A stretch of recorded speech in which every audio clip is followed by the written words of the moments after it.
Scripps News is following antitrust concerns about the proposed merger of Kroger and Albertsons. The two chains agreed to sell 579 stores to C&S Wholesale Grocers. That's 166 more than previously announced. It remains to be seen how federal regulators will view the plan. The Federal Trade Commission in 8 states sued to block the $24.6 billion merger. The concern is less competition will lead to higher prices at the grocery store, more store closures, and lower pay for workers. Burt Flickinger joins the conversation. He's the founder of Strategic Resource Group. It's a consumer products and retail consulting firm. Burt, thanks so much for being here today. We want to start off with this. Will the proposed sale of more stores actually sway regulators to greenlight this deal? Chris, divesting more stores should sway FTC and state regulators. And the FTC, from my professional experience working with them over the course of 30 years, still has it upside down and backwards, where they're still looking at case law precedent from Winn-Dixie and A&P and retailers of the 20th century that are now long gone. And by divesting more stores, Chris, it creates more competition. It's pro-consumer, it's pro-lower prices, it's pro-worker, it's pro-union, it's pro-independence, and it's pro-chains. So this is all good and no negatives. Yeah, so you've got that competition component, Burt, but ultimately, what else is it going to take to get this deal approved?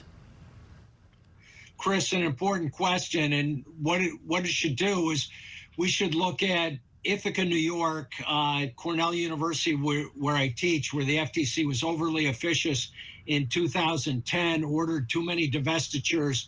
The surviving chains could not compete and wound up filing for bankruptcy after the fact.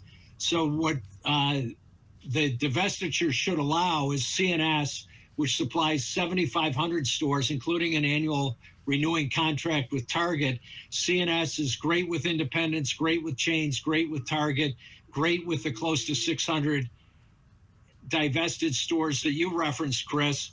And Kroger's lowered prices $5 billion, Chris, in the last 20 years, and will loan another $250 million this year and pledged to do the same thing in 2024.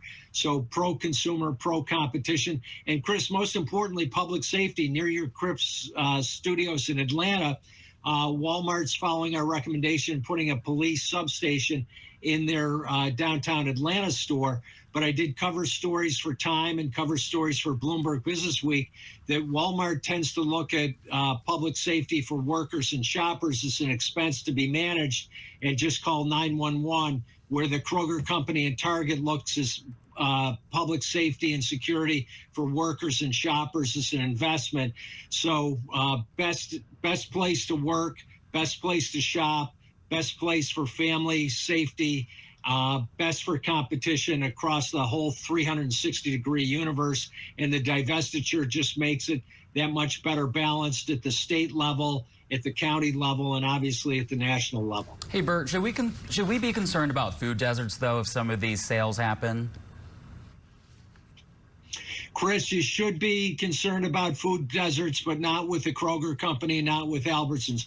For example, we're working with Pulitzer Prize winner Gretchen Morgenstern from the New York Times and St. Olaf University on the Brooklyn Park, Minnesota closure, which exemplifies what Walmart typically does is get over $250 million in subsidies for new super centers or new distribution centers. When the subsidies run off, Walmart abandons the property, and it's got two key consequences, Chris. One, abandon the property impairs the malls that the Walmart co-anchored, and impairing the malls, 50 to 60% of the commercial retail real estate taxes go to pay for public school education, K, elementary, high school, and state colleges and universities.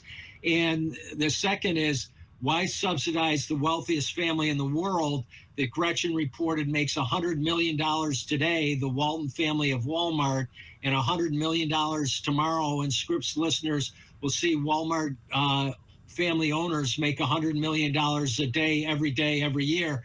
That does not have to be subsidized.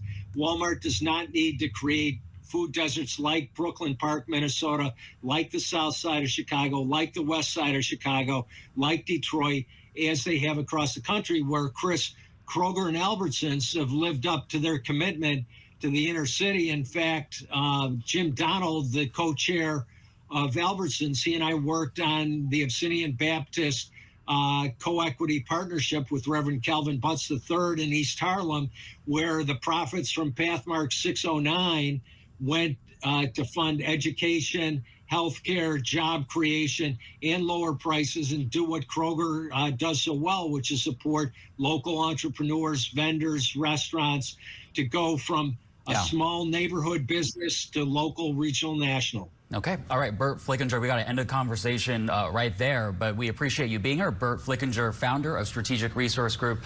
Thank you so much for your time, and we hope you'll come back soon. Thank you, Chris. You and your award-winning team are great. All right, appreciate it. We'll see you soon.